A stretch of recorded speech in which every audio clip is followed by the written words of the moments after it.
ठीक है, तो जो हमारा आज का टॉपिक है that is what are functions. हम लोग फंक्शंस का टॉपिक शुरू कर रहे हैं कि फंक्शंस होते क्या हैं।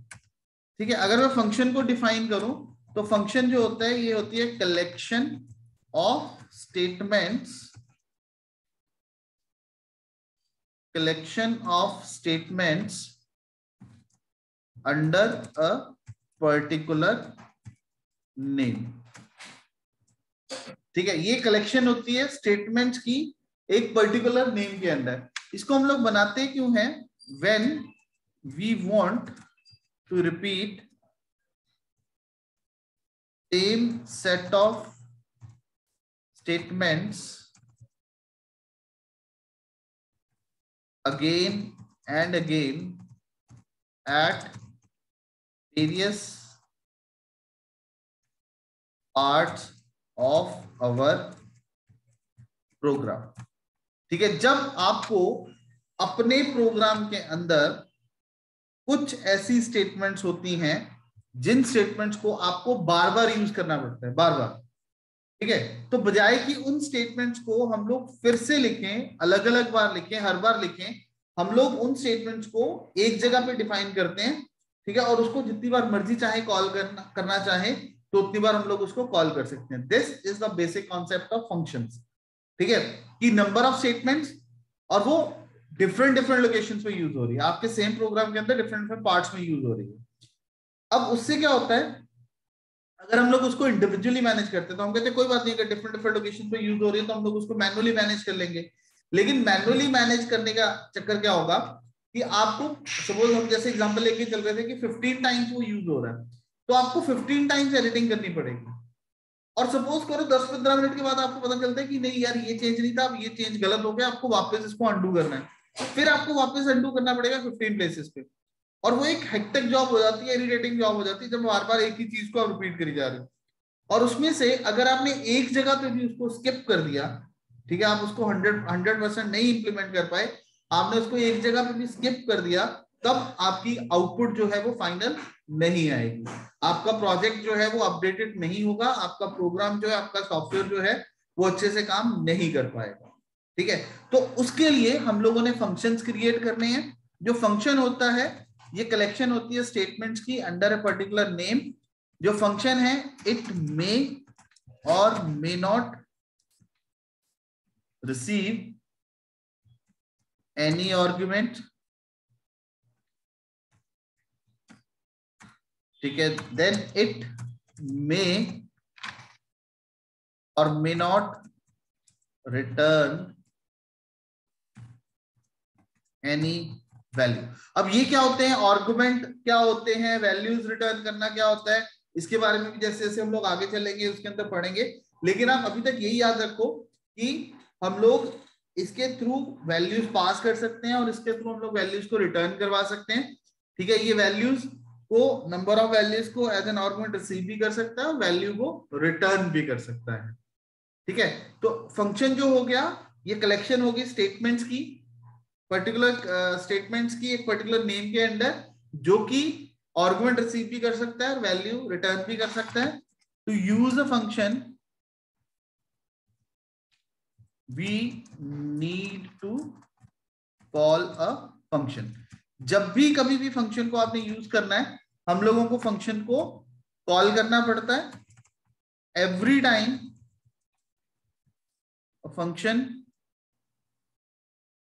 will go to its definition and execute the statements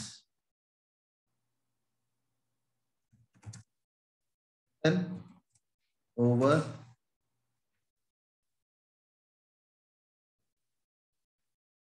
ठीक है, हर बार जो फंक्शन है वो अपनी डेफिनेशन के पास जाएगा और जो स्टेटमेंट्स वहां पे लिखी होंगी वो स्टेटमेंट्स को कॉल करेगा। इसका मतलब क्या हो गया कि डेफिनेशन कितनी जगह पे होगी? सिर्फ एक जगह पे।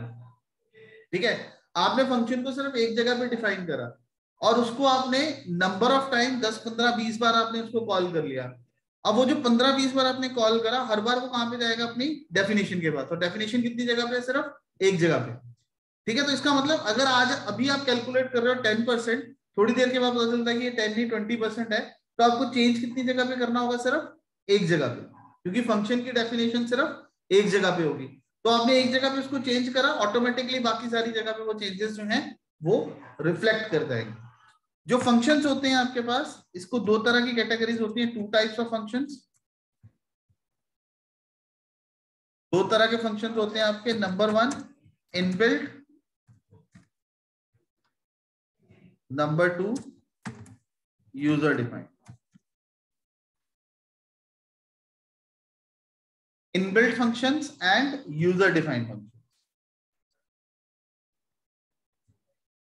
अब जो इनबिल्ट फंक्शंस हैं are those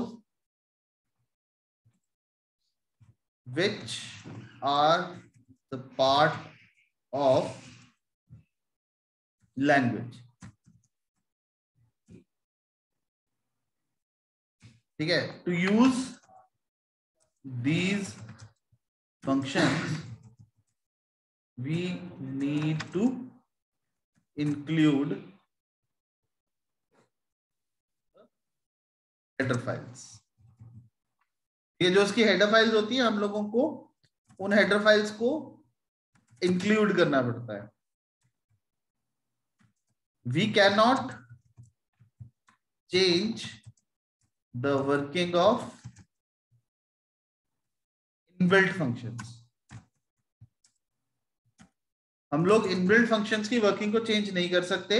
what we can do, हम लोग सिर्फ और सिर्फ इनबिल्ट फंक्शंस को कॉल कर सकते हैं। We can only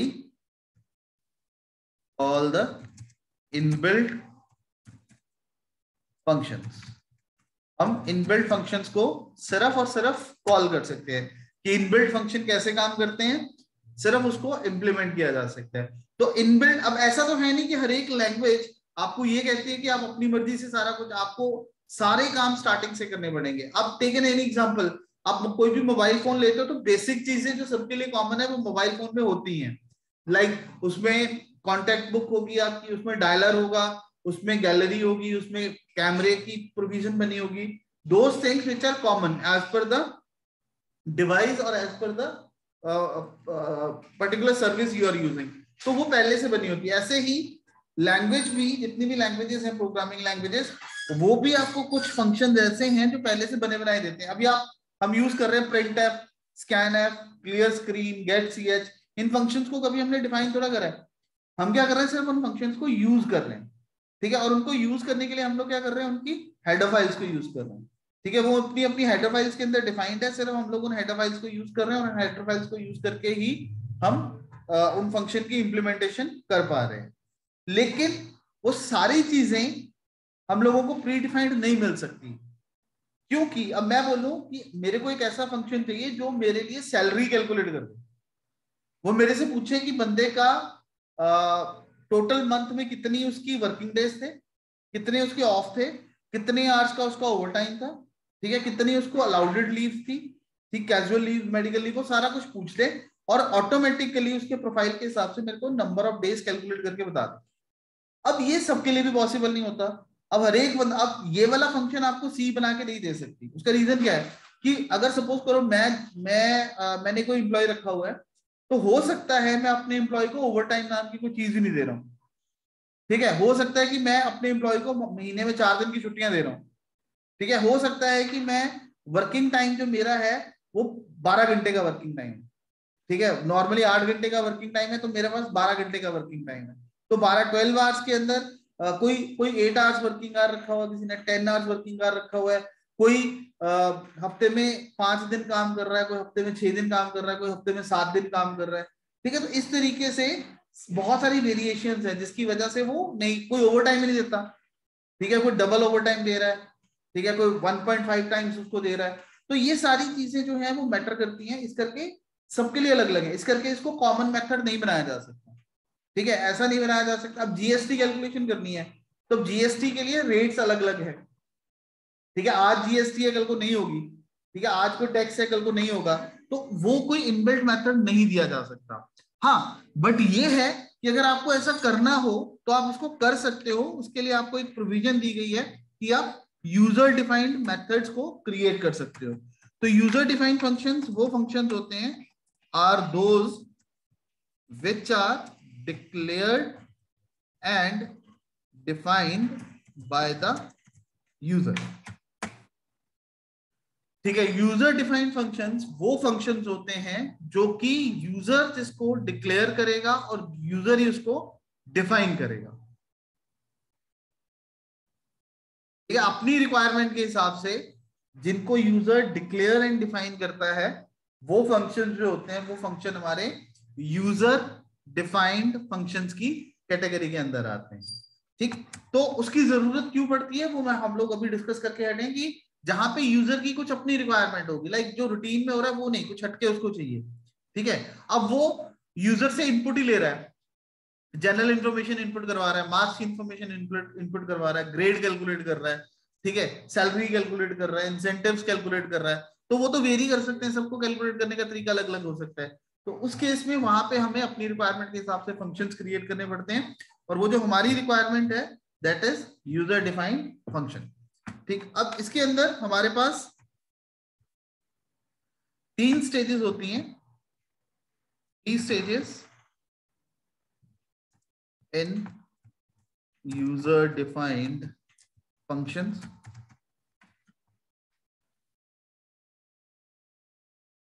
3 स्टेजेस होती हैं। First is declaration, second is definition and third is calling. Declaration, definition and calling. Okay, तो 3 स्टेजेस हैं हमारे पास, डिक्लेरेशन, डेफिनेशन एंड कॉलिंग। तो पहली स्टेज जो आती है आपके पास डिक्लेरेशन वाली, इसके अंदर क्या होता है, डिक्लेरेशन का मतलब हम लोगों को डिक्लेयर करना पड़ता है। ठीक है, इस स्टेज के अंदर हम लोग अपने, क्योंकि हम लोग एक एक्सटर्नल चीज को यूज कर रहे हैं, हम लोग एक ऐसा मेथड यूज करने जा रहे हैं अपने प्रोग्राम के अंदर जिसके बारे में आपके लैंग्वेज को पता ही नहीं है कि उसका नाम क्या है, वो आर्गुमेंट रिसीव करेगा नहीं करेगा, क्या वो वैल्यू रिटर्न करेगा या नहीं करेगा, उसको उसके बारे में कुछ भी नहीं पता। तो सबसे पहला काम ये होता है कि हमें अपने कंपाइलर को बताना होता है कि yes we are using this, we are going to create a function.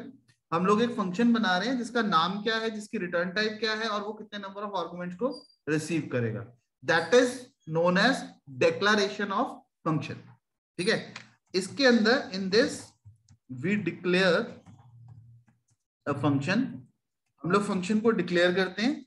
Function को डिक्लेयर करने का मतलब that is what will be the name, return type and number of arguments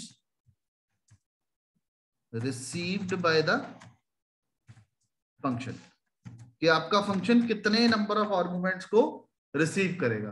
तो वो होगी उसकी डिक्लेरेशन। ठीक है, इसके अंदर हम लोग ये डिक्लेयर करते हैं कि यस ये हमारा एक फंक्शन होगा, इस फंक्शन का ये नाम होगा, ये इसकी रिटर्न टाइप होगी, इतने नंबर ऑफ आर्गुमेंट ये रिसीव करेगा, एवरीथिंग, ताकि कंपाइलर को पता हो, कंपाइलर की नॉलेज में हो कि ये जो नाम यूज किया जा रहा है ये कोई ऐसा ही नाम नहीं है, ये यूजर ने एक अपनी तरह से फंक्शन डिक्लेयर कर रखा है। अब उसका सिंटेक्स क्या होता है, अगर आपको डिक्लेयर करना है, उसका सिंटेक्स है हमारे पास void या रिटर्न टाइप, फिर फंक्शन का नेम, फिर आर्ग्यूमेंट लिस्ट, और यहां पे इसको टर्मिनेट करना होगा। ठीक है, इसमें वेयर void कब यूज होगा, when function return no value, function कोई वैल्यू नहीं रिटर्न करेगा, वहां पे आपको यूज करना है रिटर्न void को। Return type is a type of value to be returned by a function। आपका फंक्शन कैसी वैल्यू रिटर्न करेगा वो रिटर्न टाइप स्पेसिफाई करती है। देन फंक्शन नेम, ये कोई भी नाम हो सकता है, एनी नेम, बस रूल्स को फॉलो करना है। Follow naming rules. मैं फिर से डिफाइन नहीं कर रहा, वो नेमिंग रूल्स जो हम लोग पहले डिस्कस कर चुके हैं। और argument list, type of arguments received by function. ये किसी भी तरह के हो सकते हैं और कितने भी हो सकते हैं, ठीक है। ये किसी भी तरह के हो सकते हैं और कितने भी हो सकते हैं। किसी भी तरह का मतलब ये इंटीजर टाइप के हो सकते हैं, ये फ्लोट टाइप के हो सकते हैं, ये कैरेक्टर टाइप के हो सकते हैं, ठीक। और ये एक भी हो सकता है, कोई भी नहीं हो सकता, 10, 20, 30, 40 कितने मर्जी हो सकते हैं, ठीक है। तो वॉइड, रिटर्न टाइप, फंक्शन का नाम क्या है और आर्गुमेंट लिस्ट क्या है। मैं फिर से रिपीट कर रहा हूं, ये आर्गुमेंट टाइप क्या होता है, रिटर्न क्या होता है, इसको अभी तक हम लोग एज ए वर्ड्स इसी तरीके से समझ के चलें। प्रैक्टिकली हम लोग इसको आगे चल के देखेंगे कि ये किस तरह से काम करता है। अब इसकी एग्जांपल अगर हम लोग देखें तो यहां पे मैं लिखता हूं वॉइड गेट डेटा। ओके, अब इसके हिसाब से we have declared a function. हमारे फंक्शन का नाम क्या है इसमें, गेट डेटा, ठीक है, which receive no argument and return no value. अब ये कोई आर्ग्यूमेंट नहीं रिसीव कर रहा, ठीक है। हमने एक फंक्शन डिक्लेयर कर दिया गेट डेटा, जो कि कोई आर्ग्यूमेंट नहीं रिसीव कर रहा। कहां से पता चल रहा है, क्योंकि यहाँ पे इसका जो पैरेंथेसिस वाला सेक्शन है वो खाली है, ठीक है। जो ये पैरेंथेसिस वाला सेक्शन है इसका, ये खाली है। तो अगर इसमें कुछ भी नहीं है तो इसका मतलब ये कोई वैल्यू रिसीव नहीं कर रहा। And return no value. अब ये वैल्यू रिटर्न नहीं कर रहा, वो कहां से पता चलता है हमारे पास, क्योंकि यहाँ पे क्या लगा हुआ है, वॉइड। वॉइड कब यूज करते हैं, जब फंक्शन कोई भी वैल्यू रिटर्न नहीं करता,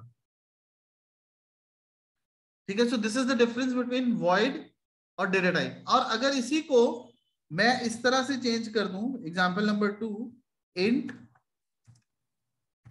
गेट डेटा और ऐसे, ठीक है। तो इसका मतलब function gate data which receive no argument but return integer type value। और आपका फंक्शन सिर्फ एक ही तरह की वैल्यू रिटर्न करेगा। ऐसा नहीं कि आप integer comma character comma float ऐसे लिख दो, नहीं। अगर वो वैल्यू रिटर्न करेगा तो वो सिर्फ और सिर्फ एक ही टाइप की वैल्यू रिटर्न करेगा, ठीक है। या वो इंटीजर होगी, या वो फ्लोट होगी, या कैरेक्टर होगी, या फिर कोई भी यूजर डिफाइंड डेटा टाइप हो सकते हैं। लाइक जैसे आपने स्ट्रक्चर्स बनाए तो आप एक स्ट्रक्चर को रिटर्न करवा सकते हो, ठीक। वो कुछ भी हो सकता है। और अगर हम लोग इसको ऐसे लिख देते हैं, int gate data int comma float, तो इसका मतलब क्या हो गया, function gate data which receive 3 arguments of type int and float and return integer type, ठीक है। Int gate data and gate data. अब यहाँ पे int gate data int float, तो इसका मतलब एक फंक्शन बना हमारा गेट डेटा, जो कि 3 आर्गुमेंट रिसीव कर रहा है। और वो तीनों आर्गुमेंट्स की टाइप क्या है, एक है इंटीजर टाइप का, दूसरा भी इंटीजर टाइप का, और तीसरा फ्लोट टाइप का।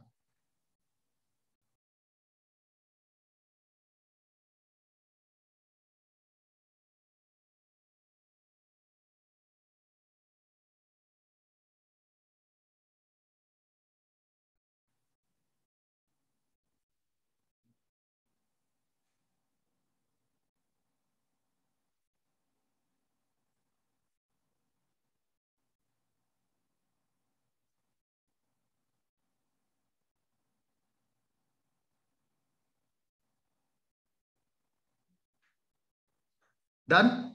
तो ये एग्जांपल है, ये किसी भी तरह से हो सकता है। ये भी हो सकता है void gate data intent int, तो इसका मतलब वो कोई वैल्यू रिटर्न नहीं कर रहा है, लेकिन 3 तरह के आर्गुमेंट रिसीव कर रहा है। मतलब वो ऐसा भी हो सकता है वॉइड गेट डेटा इंट। अब इसका मतलब तो समझ लग गया होगा ना आपको, कि हमने एक फंक्शन बनाया जिसका नाम क्या है, गेट डेटा, जो और कितने आर्गुमेंट रिसीव कर रहा है, एक, और वैल्यू कोई भी रिटर्न नहीं कर रहा।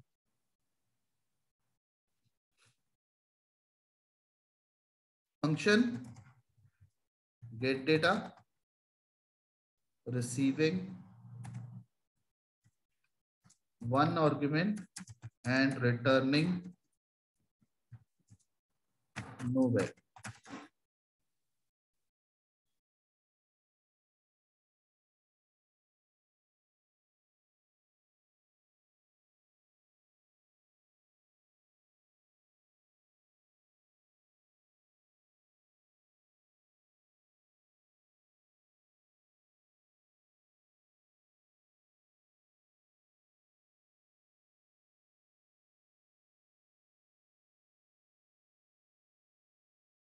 ठीक है, नेक्स्ट है डेफिनेशन।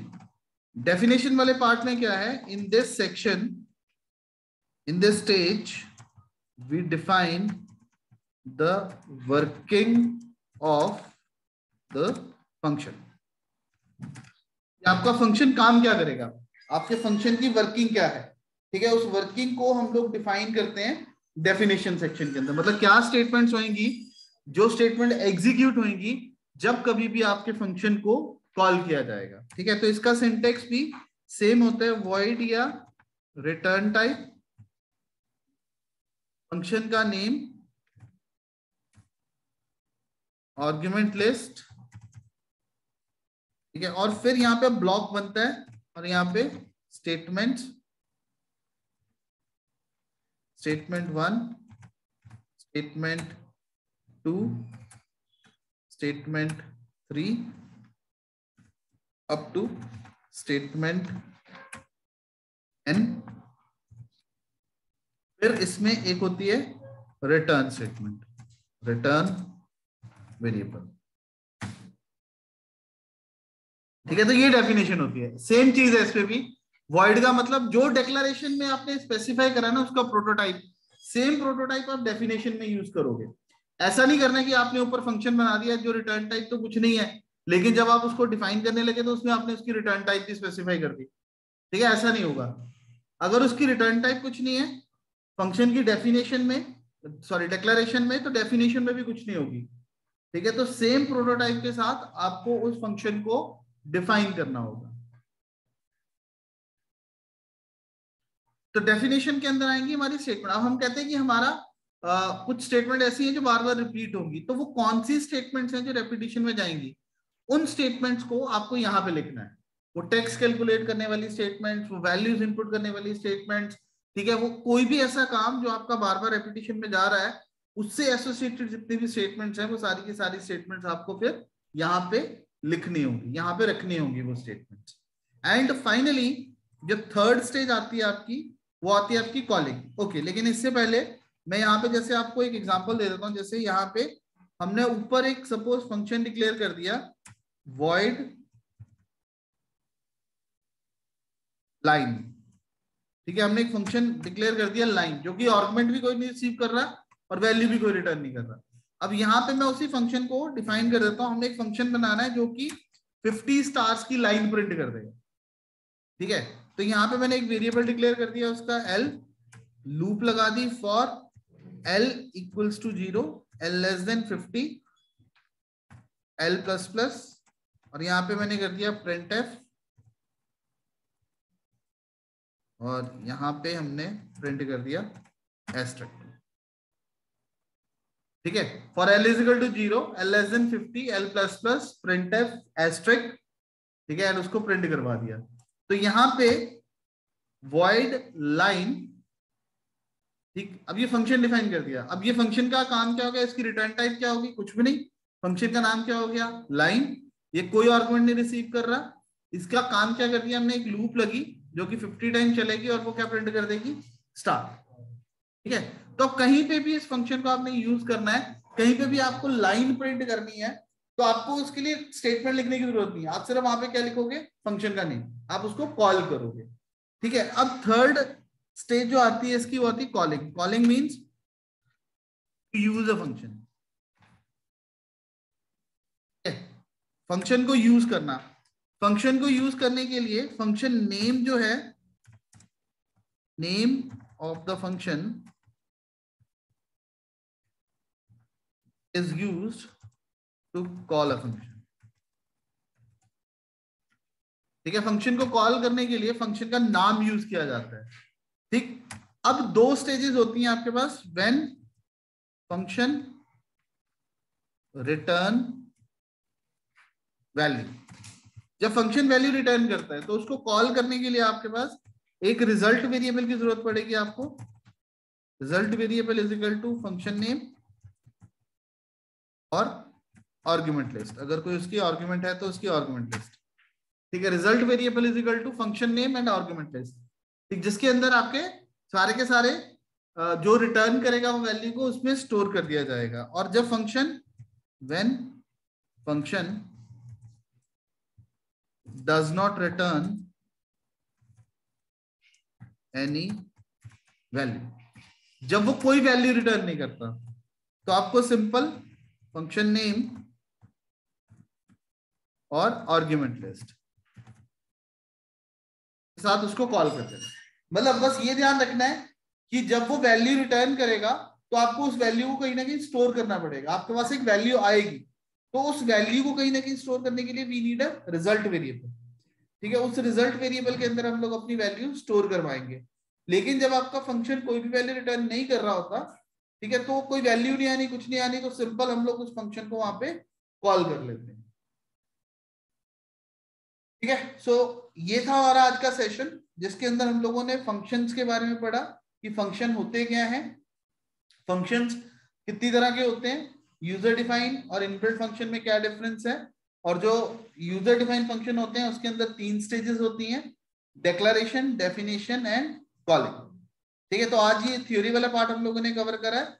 इससे रिलेटेड प्रैक्टिकल कैसे करना है, इसको हम लोगों ने प्रैक्टिकली कैसे बनाना है, वो हम लोग कल वाले सेशन में। ठीक है जी, okay ji, all the best. Sir ये कॉलिंग से थोड़ा आप